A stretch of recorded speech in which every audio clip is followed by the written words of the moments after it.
Good morning students. आज हम लोग क्लास 7th की हिंदी में वसंत भाग 2 से कंचा नामक पाठ के अगले पार्ट का अध्ययन करेंगे। देखिए, इस पार्ट में हम जो पार्ट पिछला पढ़े थे उसके आगे का अध्ययन करेंगे। पिछले पार्ट में हमने पढ़ा था कि मास्टर साहब ने अप्पू से पूछा कि तुम क्या सोच रहे हो, कोई शंका हो तो बोलो। तो उसने कहा कि क्या पैसे में हमें कंचे मिल जाएंगे, पैसे में हमें मिल जाएगा। तो मास्टर साहब चूँकि रेलगाड़ी के बारे में समझा रहे थे तो इसलिए उन्होंने समझा कि रेलगाड़ी। तो उन्होंने अप्पू से कहा कि बेवकूफ़ कहीं के, तुम पैसे से रेलगाड़ी खरीदना चाहते हो और अगर मिल भी गई तो उसका करोगे क्या। ठीक है ना, ये पूछते हैं। तो पिछले पार्ट तक ये यहाँ पर समाप्त हुआ था पिछला पार्ट। आइए उसके आगे हम पढ़ते हैं। लेकिन आपको बता दें कि यदि इस चैनल को अभी तक आपने सब्सक्राइब नहीं किया है तो चैनल को सब्सक्राइब अवश्य कर लें, जिससे कि आपके सिलेबस से संबंधित सारे वीडियो आपको इस चैनल पर मिल जाएंगे।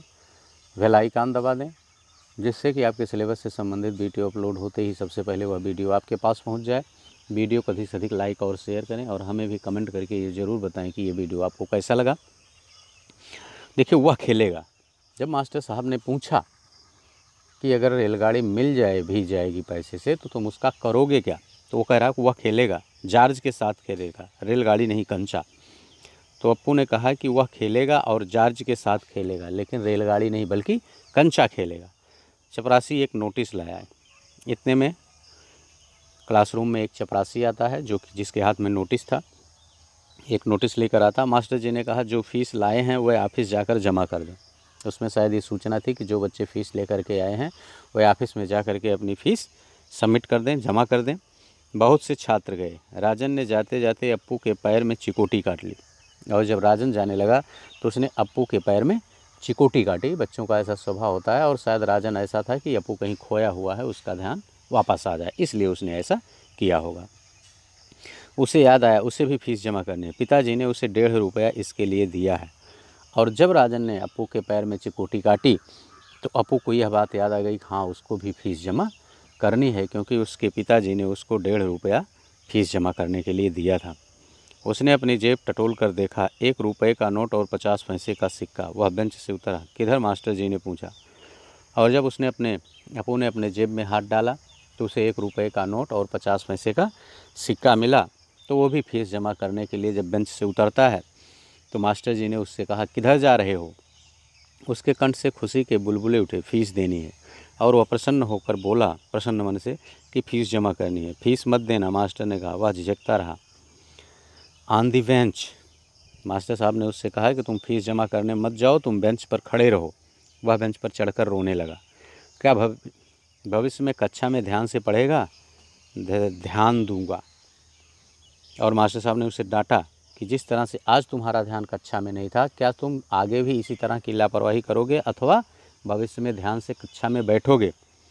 तो जैसे बच्चे होते हैं कि वो घबरा रहा था, डर रहा था, उसने ध्या इसलिए हकलाते हुए, ठीक है ध्यान दूंगा। फिर अप्पू जो है वह दफ्तर की तरफ अर्थात ऑफिस में गया। दफ्तर में बड़ी भीड़ थी। बच्चों एक एक करके आओ, क्लर्क बाबू बता रहे हैं, पहले मैं आया हूँ।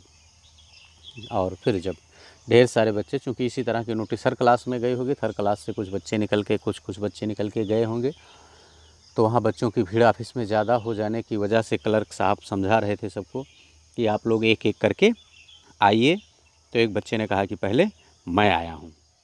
मैं ही आया हूँ, मेरे बाकी पैसे। इस शोरगुल से अप्पू दूर खड़ा रहा और वो सुन रहा था कि इस तरह से मैं आया हूँ। और कुछ बच्चे जो ज़्यादा पैसे दिए थे वो अपने पैसे वापस मांग रहे थे कि मेरे बाकी के पैसे आप वापस कीजिए। अप्पू जो था दूर खड़ा हुआ इस शोर को, बच्चों की आवाज़ों को सुन रहा था। रामन ने फ़ीस जमा की, मल्लिका ने जमा की। अब थोड़े से लड़के ही बचे हैं। रामन और मल्लिका ने अपनी अपनी फ़ीस जमा की। अब ज़्यादातर बच्चे फ़ीस अपनी जमा कर चुके हैं, थोड़े से बच्चे बचे थे। वह सोच रहा था जॉर्ज को साथ लेकर चलूं तो देगा ना, शायद दे, नहीं तो कितने पैसे लगेंगे, 5 पैसे 10 पैसे। लेकिन फिर अप्पू का ध्यान उस कंचों की तरफ चला गया और वो सोच रहा है दूर खड़ा हुआ कि अगर मैं जॉर्ज को लेकर के जाऊंगा तो दुकानदार कंचे देगा कि नहीं देगा। शायद जॉर्ज को साथ लेकर जाऊं तो वह मुझे कंचे दे दे, और नहीं देगा तो कितने पैसे में देगा वो, 5 पैसे में या 10 पैसे में। हरी लकीरों वाले गोल सफ़ेद कंचे। वो हरी लकीर वाले गोल और सफ़ेद रंग के कंचे उसके दिमाग में घूम रहे थे।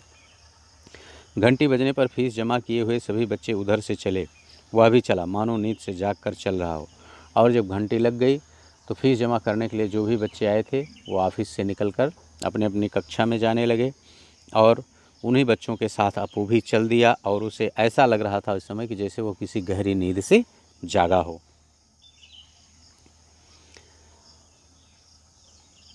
क्या सब फीस जमा कर चुके? कक्षा छोड़ने से पहले मास्टर जी ने पूछा। वह नहीं उठा।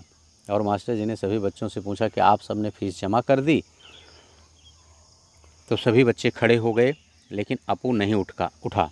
शाम को थोड़ी देर इधर उधर टहलता रहा। लड़के गीली मिट्टी में छोटे गड्ढे खोदकर कंचे खेल रहे थे। वह उनके पास नहीं गया। और जब शाम हुई तो वह इधर उधर, अपू अभी भी उसके दिमाग में कंचों वाली बात चल रही है। वह इधर उधर इसीलिए टहल रहा है। देख रहा है कि बच्चे मिट्टी में एक छोटा सा गड्ढा बना करके जैसे कंचे खेलते हैं उसी तरह से कंचे खेल रहे थे। लेकिन अपू जो है वह उन बच्चों के पास कंचे खेलने के लिए या देखने के लिए भी नहीं गया। फाटक के सींकचे थामे उसने सड़क की तरफ देखा। वहाँ उस मोड़ पर दुकान है। दुकान में अलमारी, बाहर खड़े खड़े छू सकेगा। अलमारी में शीशे के जार हैं, उनमें एक जार में पूरा। और फाटक के सींकचे थामे यानी फाटक में जो छड़ें लगी थी उन छड़ों को पकड़े हुए अपू खड़ा था और सड़क की उस तरफ देख रहा था कि वहाँ सड़क के उस मोड़ पर जो है दुकान है। जो दुकान है उसकी दुकान की अलमारी में जार में भरे हुए कंचे रखे गए हैं। क्या उन कंचों को वह छू सकेगा?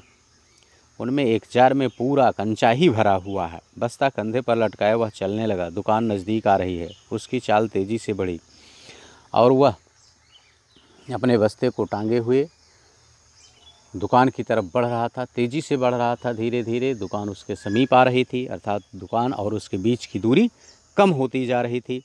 और फिर वह जाकर के अलमारी के सामने खड़ा हो गया। दुकानदार उसको देखकर हंसने लगा।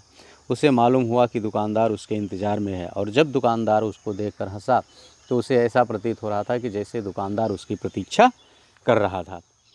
दुकानदार के हंसने पर यह सोचकर अपू भी हंसने लगा। कंचा चाहिए है ना? तो दुकानदार ने पूछा, क्या तुम्हें कंचा चाहिए? उसने सिर हिलाया। दुकानदार जार का ढक्कन जब खोलने लगा तब अपू ने पूछा, अच्छे कंचे हैं ना? और उसे कंचे देने के लिए जब दुकानदार अपने जार का ढक्कन खोलने लगा तो अपू दुकानदार से पूछता है कि ये कंचे अच्छे हैं ना, सुंदर तो हैं, कहीं ख़राब तो नहीं हैं? ओके बच्चों, बस इस पार्ट में इतना ही। इसके अगले पार्ट को हम पुनः आपके समक्ष लेकर के नेक्स्ट पार्ट में उपस्थित होंगे। Okay, thank you.